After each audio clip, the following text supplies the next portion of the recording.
સરકારના આરોગ્ય અને પરિવાર કલ્યાણ વિભાગ તથા state health system resource centre દ્વારા પાલનપુર ખાતે બનાસકાંઠા જિલ્લાની પ્રથમ સ્વસ્થ બનાસકાંઠા માટે સ્વાસ્થ્ય પરિષદનું આયોજન કરવામાં આવ્યું હતું।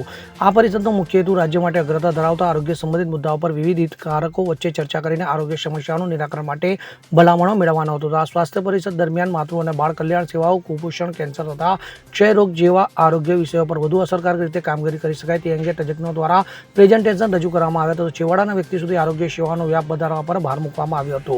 લોક આગેવાનોના પ્રતિભાવો અને પ્રશ્નોના નિવારણ માટે વિષયવાર પેનલ ચર્ચાનું પણ આયોજન કરાયું હતું। કલેક્ટર પટેલ, એનજીઓ, સામાજિક સંસ્થાઓ તથા લોક આગેવાનોએ પોતાની અનુભૂતિઓ, સ્થાનિક સ્તરની સમસ્યાઓ અને ઉપયોગી સૂચનો રજૂ કરીને આરોગ્ય સેવાઓને વધુ સુદૃઢ, લોકલક્ષી અને અસરકારક બનાવવા સક્રિય ભૂમિકા ભજવવા આહવાન કર્યું હતું। આરોગ્યલક્ષી કાર્યક્રમની વિષયવાર ચર્ચાના અંતે અધિક નિયામક ડોક્ટર નયન જાની દ્વારા માર્ગદર્શન આપવામાં આવ્યું હતું। અંતમાં જિલ્લા પ્રજનન અને બાળ આરોગ્ય અધિકારી જિલ્લાના ડોક્ટર બ્રિજેશ વ્યાસે તમામનો આભાર વ્યક્ત કરી આરોગ્ય સેવાને વધુ સુદૃઢ બનાવવા માટે પ્રતિબદ્ધતા વ્યક્ત કરી કાર્યક્રમનું સમાપન કર્યું હતું।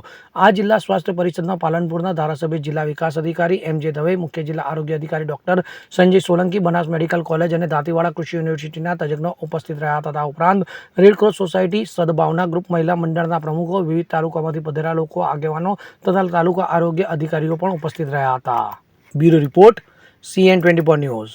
હવે જુઓ દેશ દુનિયાની તમામ ખબરો તમારી આંગળીના ટેરવે।